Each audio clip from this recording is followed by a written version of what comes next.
I don't have that much wisdom. I don't know. Go out there and take the leap. Go do something cool.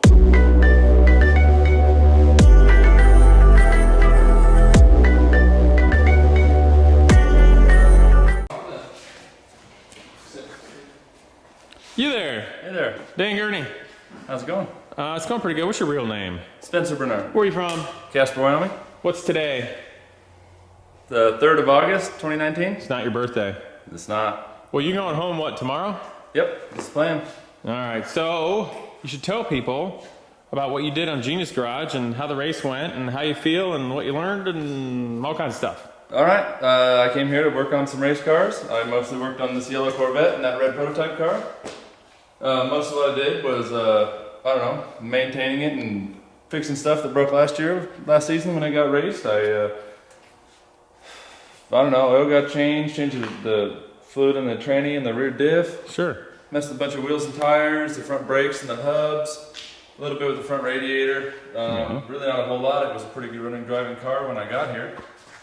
So Jeff's gone. Where's he? Back in Cincinnati. Why'd he leave early? He had to go racing. Yeah? Yeah. How'd he do? I'm not sure. We gotta find out. Yeah.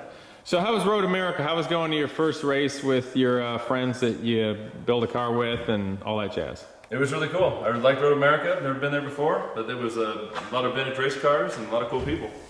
How do you feel our team did?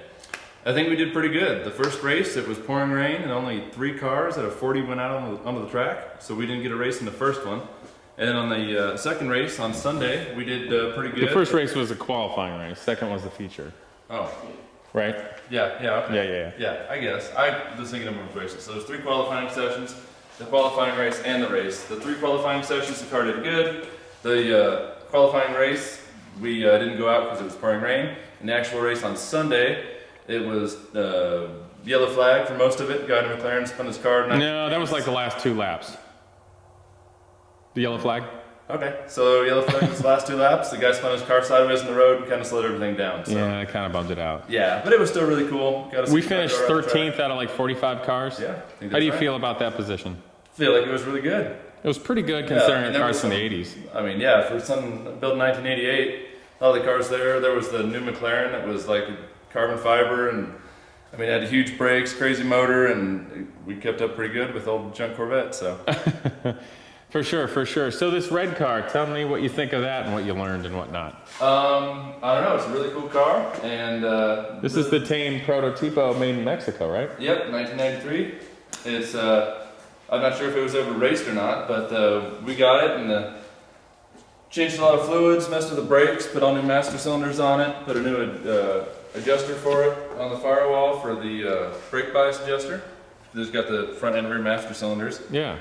Messed with the transaxle a little bit, changed some fluids, and was messing with brakes there at the end, trying to get all the old calipers unfrozen and the pistons out of the calipers and putting new seals in those. So you weren't quite able to get it going, but no, got it well on its way. Yeah, the next thing that needs to happen is the fuel cell needs to be dealt with, which may be kind of a difficult thing. Might have to split the car in half. Oh yeah? Pull the engine out to even get to the fuel cell, because in the inside it's all just the carbon tub. And show us where the fuel cell goes in. Show us why. The fuel cell is right here behind the driver. It's in vertically in front of this the engine here. So it goes in that inside the carbon back there. Yeah, you can see the top of it stuff's here. Coming out there. Yeah. So, but what, the access panel's down here, and that's where you gotta. Yeah, the access panel's right there. And I mean, just in front of the valve cover. Yeah. It's pretty hard to get to. Looks like that car's gonna get split in half. Mm-hmm. Okay, fair enough. Well, what did you learn from working on this? I don't know. It's pretty cool working on the car that's carbon monocoque and just different stuff, huh? Yeah, different stuff. New techniques. It's completely different working on this than anything, any regular car, even the Corvette. Oh, for sure. A lot of different techniques and smaller, more lightweight parts. It's a real purpose-built race car. For sure. You drove your 1970 Firebird from Wyoming, and you're about to drive it back home, and you also drove that all the way to Wisconsin to Road America. Yep. So tell us about that. Why are you such a diehard car guy freak? I don't know. I've always liked cars. That's what I grew up around. I really like old F-bodies like my Firebird. I've driven it a long ways and put a lot of work into it. It was really cool to get a drive out here and put a lot of miles on it and test out this car that I built. I heard you had a delay in Chicago on the way to Wisconsin. Yes, I did. So it has the solid lifter cam in it that I put in this winter when I built the engine. And the push rods were too thin, and one of them broke right below the guide plate in the middle of the freeway in Chicago. So I was on the side of the road fixing it. We ended up getting it off the highway and found some push rods at a Napa, like 15, probably 10 miles away. Towed the car there, fixed it on the side of the road, and drove it to Road America. That was It was an cool. adventure. Well, the hamster, i.e. Gene Lynn, got appointed crew chief in that meantime since you guys were... Oh, since we took so long. Yeah, we Makes didn't sense. know. You know, we had to keep going. Yeah. Couldn't wait for me. Help me out, Andy. Well, that's cool. What you helped Hunter a little bit with that jet over there. Did you enjoy learning a little bit from the airplane stuff around here? Yeah, it was really cool. Glad I got to be a part of that. It's, cool to see the crossover, stuff that goes into race cars and also applies to planes. For sure.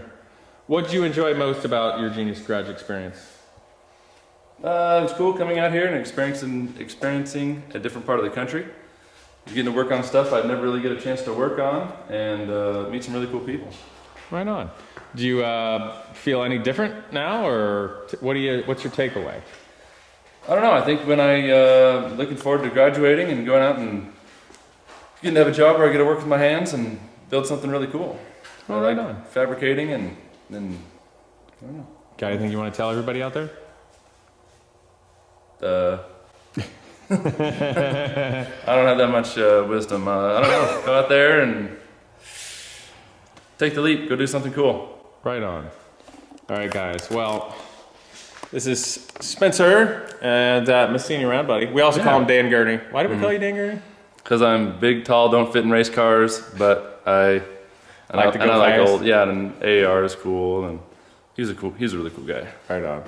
All right, guys. Well, last time here with Spencer, aka Dan Gurney, and I hope you like, comment, and subscribe. Yep. See you next time. Have a good one.